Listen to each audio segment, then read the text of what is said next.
It's emerged tonight that Britain's surveillance post at GCHQ has been using information covertly gathered by the Americans from some of the biggest internet sites to compile intelligence reports, according to leaked documents.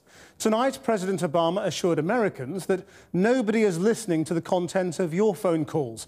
But the revelations have sparked fears about privacy on both sides of the Atlantic.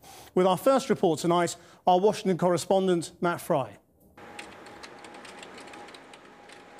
What is the right balance between liberty and security? This question is as old as the American Republic itself. It became more acute after 9/11 and far more complicated with the widespread use of computers and cell phones.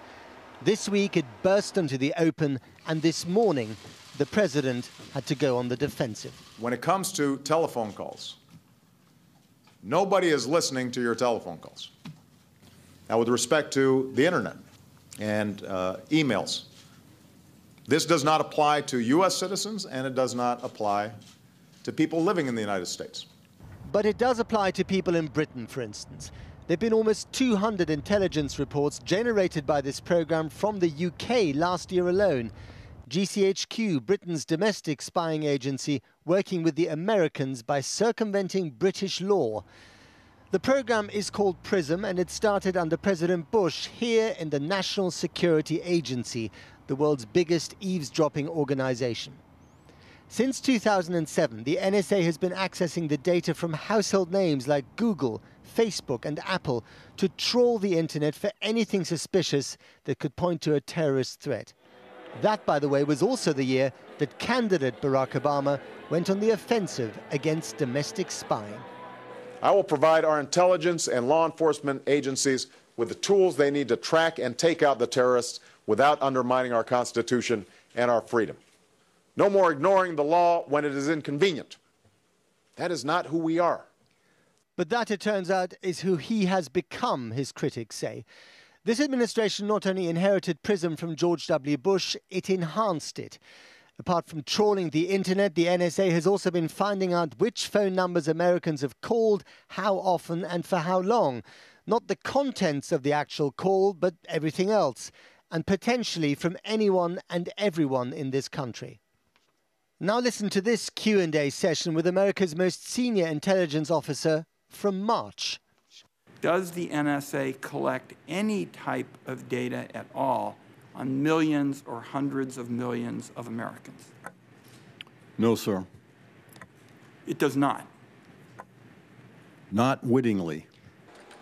The administration argues that the eavesdropping has already foiled some terrorist plots and leaves America safer. But without specifics, the country may not be convinced that this mass infringement of privacy is a price worth paying. And there are plenty of red faces in Washington tonight, and perhaps the reddest of them all belongs to that famous constitutional lawyer, otherwise known as Barack Obama.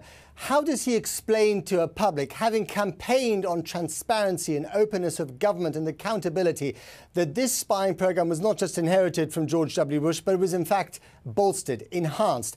He's going to find that extremely difficult, and there'll be more and more questions, not just from his own Democrats, but also from Republicans, who are normally in favor of enhanced national security in the following days. For instance, the author of the famous Patriot Act, under which this sort of spying was allowed, a man called Jim Sensenbrenner, a Republican from Wisconsin, said yesterday that this went far beyond anything that he himself, a national security hawk, had envisaged. And of course, then there are the red faces amongst in Silicon Valley.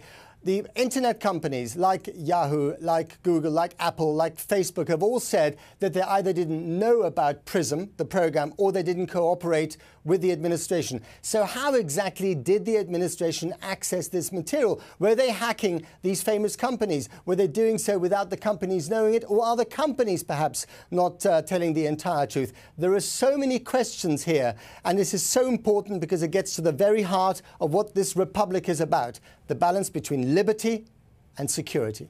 Thanks, Matt.